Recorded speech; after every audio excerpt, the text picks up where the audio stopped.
पड़ेगा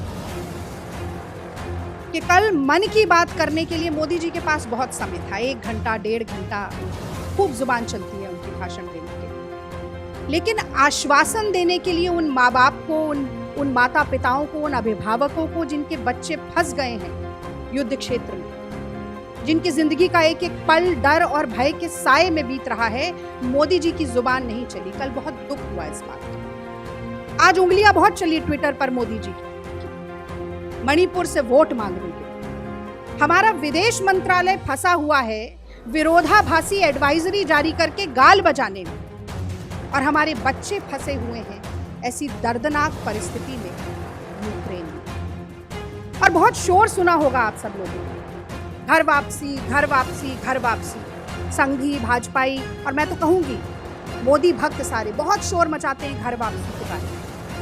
और आज सबसे ज्यादा जरूरी, जब हमारे देश के विद्यार्थियों, हमारे देश के बच्चों, भारत माँ के बच्चों की घर वापसी है, तो मुंह में दही जम गया, सन्नाटा पसर गया।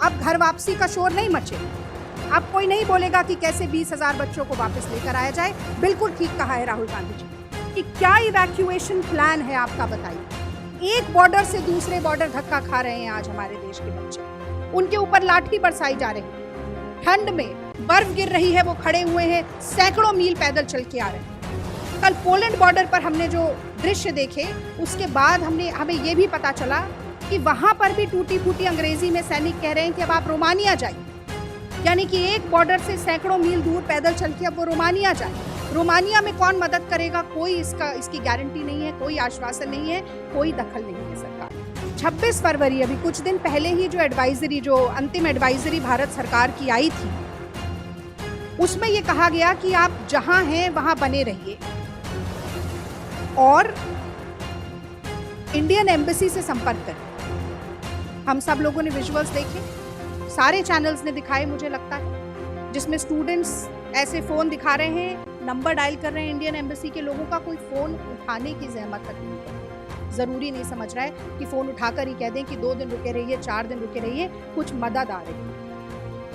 ये हाल। आपदा में अवसर किसे कहते हैं? मोदी जी के ये सारे नारे जो होते हैं वो सबसे ज्यादा उन पर ही लागू होते हैं। तो आपदा में अवसर किसे कहते हैं, ये भी मोदी सरकार ने करके दिखाया। एक अर्पित कटियार नाम का एक स्टूडेंट जो वहां फंसा हुआ है, उसने भारत सरकार की एडवाइजरी पर जवाबी पत्र लिखकर ये कहा कि हमसे ये कहा जा रहा है कि जो 25,000 रुपए की टिकट थी वो अब आप 70,000 65,000 रुपए में खरीद कर आइए, अगर इंडियन एयरलाइंस की फ्लाइट से आपको वापस लौटना है। आपदा में अवसर का इससे बड़ा प्रमाण क्या होगा, मैंने तो इससे ज़्यादा बड़ा प्रमाण अपने जीवन में देखा नहीं। ज़रूरी बच्चों जिनको ज़रूरत है उनसे आप दुगना तिगुना किराया वसूल रहे हैं। हालांकि बाद में वो एयर इंडिया की फ़्लाइट भी नहीं चली, उनमें से कुछ रद्द हो गई, वो भी मैं आपको बताना चाहती हूँ।